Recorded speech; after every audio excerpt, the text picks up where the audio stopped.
اچھا ایک چیز اور آتی ہے، وہ یہ ہے کہ زیارت کے بعد اگلے پچھلے تمام گناہ جو ہے وہ معاف ہو جاتے ہیں.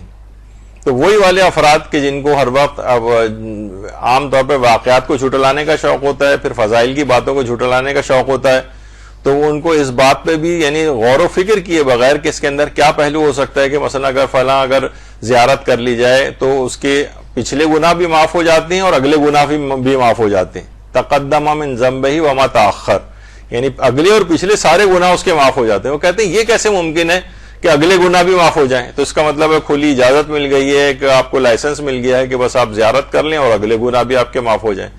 تو یہ سرسری سا جو انداز فکر ہے نا، بغیر غور و فکر کے اعتراضات داغنے کا، یہ بہت ہی افسوسناک ہے.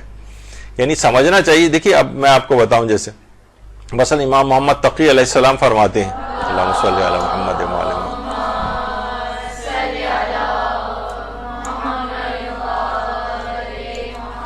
کہ جو کوئی میرے والد کی توس میں زیارت کرے، یعنی امام علی رضا علیہ السلام کی، تو خدا اس کے گزشتہ اور آئندہ گناہوں کو بھی بخش دیتا ہے.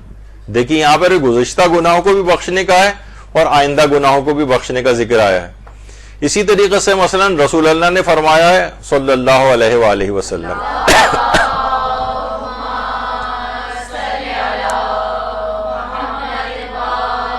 کہ ہر وہ عورت جو نماز پڑھتی ہو، ضرورت کے بغیر گھر سے باہر نہ جاتی ہو، شوہر کی اطاعت کرتی ہو، خدا اس کے گزشتہ اور آئندہ گناہوں کو بھی بخش دیتا ہے. تو اس کا مطلب کیا ہوا کہ یعنی آئندہ گناہ بھی بخشے جاتے ہیں. اب اس کے معنی کیا ہیں؟ یہ نہیں کہ آئندہ گناہ بخشے جاتے ہیں تو ہمیں لائسنس مل گیا. اس کے معنی علماء نے بتائے ہیں کہ ایک معنی تو اس کے یہ ہیں کہ اگر اس سے آئندہ گناہ ہو بھی گئے تو اس زیارت کی برکت کی وجہ سے یا اس عمل کی برکت کی وجہ سے جس میں آئندہ گناہ بخشے جاتے ہیں، اس کی وجہ سے اس کو توبہ کی توفیق فوراً نصیب ہو جاتی ہے. اور جب توبہ کی توفیق نصیب ہو جاتی ہے تو اس کے گناہ معاف ہو جاتے ہیں.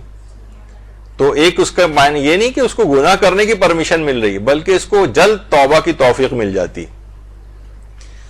تو اس میں کوئی اس قسم کی بات نہیں. یا وہ آئندہ زندگی اس طرح سے گزارتا، مثلا زیارت کر کے آئے، اس زیارت کرنے کی فضیلت کی وجہ سے ایسی توفیقات اس کو ملی کہ اگر اس سے کبھی گناہ ہو بھی گیا تو چھوٹے موٹے گناہ جو ہیں جو نادانستگی میں ہو جاتے ہیں، اول تو خود ہی وہ اس کے گناہوں میں کمی واقع ہو جائے گی، اور اگر پھر بھی ہو جائیں تو وہ پروردگار ان کو معاف کرتا رہے گا. قرآن کی آیات بھی ہے کہ ان کتنے گناہ ایسے ہیں کہ اللہ ان کو ویسے ہی معاف کرتا رہتا ہے، یعنی جو مفہوم ہے آیت کا.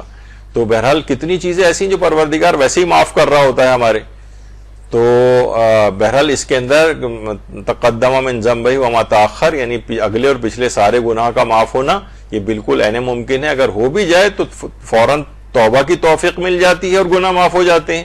یا یہ کہ اس زیارت کی برکت سے وہ گناہ خود ہی بہت کم کرتا ہے، اور کبھی کچھ گناہ اس سے ہو جائیں تو اللہ معاف کرتا رہتا ہے. یعنی یہ معنی ہیں اس کے.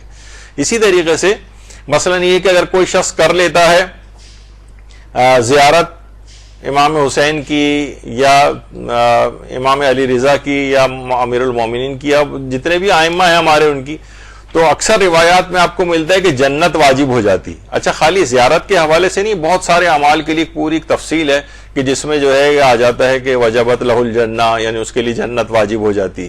تو جنت واجب ہونے کے کیا معنی ہیں؟ یعنی اس کو اس اعمال کی برکت سے ایسی توفیقات ملتی ہیں کہ وہ پھر آئندہ زندگی وہ نیکیاں کرتا رہتا ہے اور گناہوں سے خود بخود بچتا رہتا ہے. جب وہ گناہ بھی نہیں کرے گا، نیکیاں کرتا رہے گا تو جنت میں تو جائے گا ہی. تو وہاں پر بھی جنت کے واجب ہونے سے یہ والی چیز مراد ہوتی ہے.